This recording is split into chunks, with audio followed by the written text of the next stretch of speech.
નમસ્કાર મિત્રો કોલ ઇન્ડિયામાં એમટી એટલે કે મેનેજમેન્ટ ટ્રેનિંગની ભરતી આવી ગઈ છે. તો આ વિડીયોની અંદર આપણે ભરતી વિશે પ્રાથમિક માહિતી મેળવીશું. કઈ પોસ્ટમાં કેટલી જગ્યા છે તેની માહિતી મેળવીશું. કઈ જગ્યા માટે કઈ શૈક્ષણિક લાયકાત છે તેની વાત કરીશું. કેટેગરી મુજબ ઉંમર, ગુણ, અરજી ફી કેટલી છે તેની વાત કરીશું. પરીક્ષા પ્રક્રિયા અને પરીક્ષા પદ્ધતિની વાત કરીશું.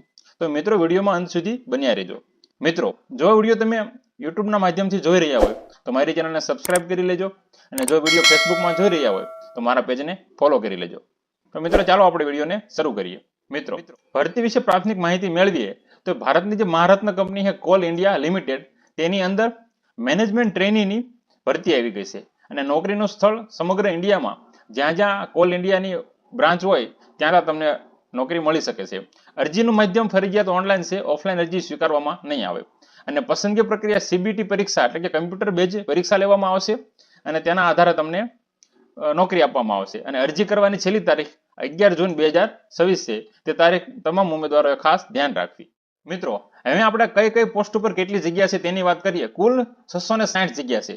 તેમાં ઇલેક્ટ્રિકલની 221, civil 178, mechanical 145, system 43, electronic and કમ્યુનિકેશનમાં 38, જીઓલોજી 15, ઇન્ડસ્ટ્રીયલ એન્જિનિયરિંગમાં 11, રાજભાષા હિન્દીમાં 5 અને કંપની સેક્રેટરી એટલે કે સીએસમાં 4, એમ કુલ 660 જગ્યા ઉપર ભરતી છે. હવે આપણે શૈક્ષણિક લાયકાતની વાત કરીએ તો એન્જિનિયરિંગની અંદર civil, electrical, mechanical, electronics, industrial અને સિસ્ટમમાં રેગ્યુલર કે ફૂલ ટાઈમ તમે બીટેક ડિગ્રી સંબંધિત બ્રાન્ચમાંથી મેળવેલી હોવી જોઈએ. જો સિસ્ટમની વાત કરીએ તો બીટેક, સીએસ અથવા આઈટી અથવા એમસીએની ડિગ્રી હોવી જોઈએ.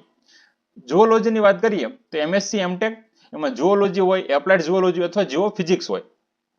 અને રાજભાષા અને સીએસ ની વાત કરીએ તો તેની અંદર હિન્દીમાં એમએ એટલે માસ્ટર કરેલું હોવું જોઈએ, અને સીએસ માટે ગ્રેજ્યુએશન અને આઈસીએસઆઈ ની મેમ્બરશિપ તમારી પાસે હોવી જોઈએ. મિત્રો એક ખાસ નોંધ જે હાલમાં અભ્યાસ કરી રહેલા વિદ્યાર્થીઓ માટે છે કે અંતિમ વર્ષના વિદ્યાર્થીઓ અરજી કરી શકે છે જો તેમનું પરિણામ 31 ઓગસ્ટ 2026 પહેલા આવી જવાનું હોય અથવા આવી જવાની સંભાવના હોય. તો જે વર્ષ છેલ્લા વર્ષમાં હોય અને પરીક્ષા આપી દીધી હોય તો તેઓ પણ આમાં અરજી કરી શકે છે. મિત્રો હવે આપણે તમારી કેટેગરી મુજબ ઉંમર, ગુણ અને પરીક્ષા ફીની વાત કરીએ તો જો તમે જનરલ કેટેગરી કે ઈડબ્લ્યુએસ માં આવો છો તો મહત્તમ ઉંમર તમારી 30 વર્ષ છે. ઓછામાં ઓછા માર્ક તો 60% માર્ક્સ ઓછામાં ઓછા હોવા જોઈએ. અને અરજી ફીની વાત કરીએ તો 1180 રૂપિયા અરજી ફી રહેશે. હવે મિત્રો ઓબીસી ની વાત કરીએ તો તેમાં ઉંમરમાં 3 વર્ષનો વધારો છે, એટલે કે 33 વર્ષ સુધી તમે અરજી કરી શકો છો. અને ન્યૂનતમ માર્ક એટલે કે મિનિમમ માર્ક્સ તમારા 60% હોવા જોઈએ. અને અરજી ફી 1180 છે. એસસી એસટી ઉમેદવાર હોય તો 35 વર્ષ ઉંમર મર્યાદા છે અને 55% માર્ક્સ છે. પરંતુ એસસી એસટી ને કોઈ અરજી ફી કરવાની નથી, એટલે કે કોઈ ફી ભરવાની નથી. અને પીડબ્લ્યુબીડી એટલે કે દિવ્યાંગ ઉમેદવારોને સરકારના જે નિયમ મુજબ ઉંમરમાંથી છૂટછાટ આપવામાં આવશે. અને ન્યૂનતમ માર્કની વાત કરીએ તો 55% માર્ક્સ, અને તેમને પણ કોઈ અરજી ફી ચૂકવવાની નથી. અરજી ફી મિત્રો તમારે ઓનલાઈન ફોર્મ ભરતી વખતે જ ચૂકવી દેવાની રહેશે. મિત્રો હવે પગાર ધોરણ અને પગાર ભથ્થાની વાત કરીએ તો તમારો બેઝિક પગાર 60,000 પ્રતિ માસ છે. તમારો પે સ્કેલ 60,000 થી 1,80,000 છે. ઉપરાંત આ તમારા બેઝિક પે ઉપરાંત તમને પરફોર્મન્સ રિલેટેડ પે ચૂકવવામાં આવશે, સીએમપીએફ અને અન્ય ભથ્થા ચૂકવવામાં આવશે, મોંઘવારી ભથ્થું ચૂકવવામાં આવશે, મકાન ભાડા ભથ્થું, તબીબી સુવિધાઓ આપવામાં આવશે. તાલીમ પૂર્ણ કર્યા બાદ તમામ ઉમેદવારોને E1 ગ્રેડમાં પીએસયુ ના લાભ આપવામાં આવશે. જે પબ્લિક સેક્ટર અંડરટેકિંગ સરકારની પીએસયુ હોય તેના જે અન્ય લાભ પણ તમને આપવામાં આવશે. મિત્રો પસંદગી પ્રક્રિયાની વાત કરીએ તો આમાં 3 તબક્કા છે, જેમાં પહેલો તબક્કો છે સીબીટી એટલે કે કમ્પ્યુટર બેઝડ ટેસ્ટ. અને આ આખું મેરિટ સીબીટી ના આધારે તૈયાર થવાનું છે. સીબીટી કઈ રીતની છે તેની આપણે આગળ વાત કરીએ. સીબીટી પછી જો સીબીટીમાં તમે મેરિટમાં આવી જશો તો ડોક્યુમેન્ટ વેરિફિકેશન આવશે.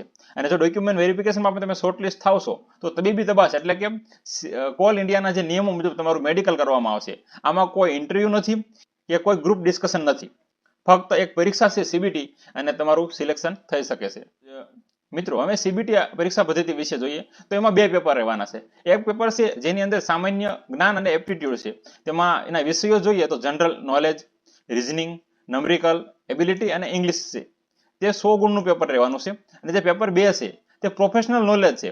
પ્રોફેશનલ નોલેજ એટલે કે ઉમેદવારની સંબંધિત ડિસિપ્લિન, જેમાં જેમ કે તમે સિવિલ કરેલું હોય તો સિવિલને લગતું પૂછાય, ઇલેક્ટ્રિકલ કરેલું હોય તો ઇલેક્ટ્રિકલ લગતું પૂછાય. ટૂંકમાં તમને ટેકનિકલ જ્ઞાન પૂછવામાં આવશે અને તે પેપર પણ 100 ગુણનું રહેશે. બસ આ 200 ગુણમાંથી તમારું મેરિટ તૈયાર કરવામાં આવશે અને મેરિટના આધારે તમને પસંદગી આપવામાં આવશે. મિત્રો હવે જે પરીક્ષા આપણે સીબીટી વાત કરીએ તો સીબીટીના નિયમોની વાત કરીએ તો સમય મર્યાદા મિત્રો 3 કલાકની રહેશે, એટલે કે 180 મિનિટનો તમારી પાસે સમય હશે.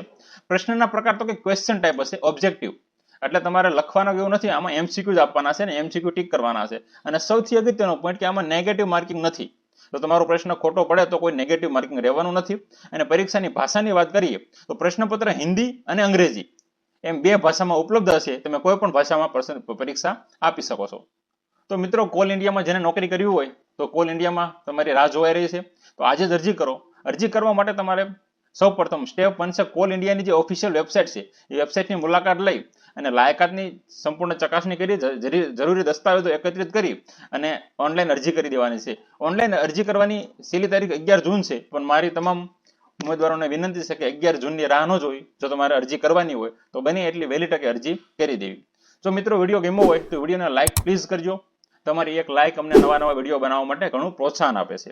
અને જો ભરતી બાબતે તમને કંઈ ક્વેરી હોય તો ચોક્કસ મને કોમેન્ટ કરજો, હું તમને જવાબ આપવાનો ચોક્કસ પ્રયત્ન કરીશ. તો ધન્યવાદ મિત્રો.